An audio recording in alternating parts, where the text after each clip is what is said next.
FIR portal મુજબ દાખલ થયેલ મોબાઈલ ચોરીના અનડિટેક્ટ ગુનાના આરોપીને મુદ્દામાલ સાથે ઝડપી પાડી અનડિટેક્ટ ગુનો ડિટેક્ટ કરતી સુરત શહેર સચિન પોલીસ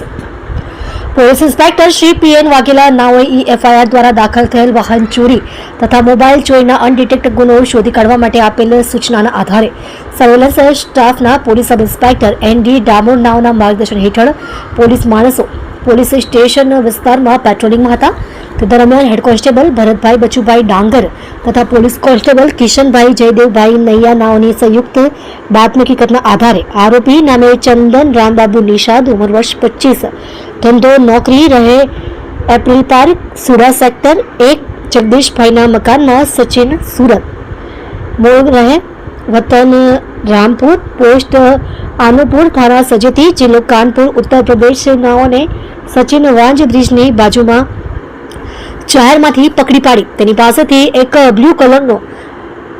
નથિંગ કંપનીનો model number nothing 5G mobile phone છે જેમાં જીઓ કંપનીનું સિમ હતું જેની હાલ કિંમત ₹12,000ના મત્તાની ગણી કબજે કરી સદર મોબાઈલ બાબતે પૂછપરછ કરતા મજકૂર ઈસમે સદર મોબાઈલ ફોન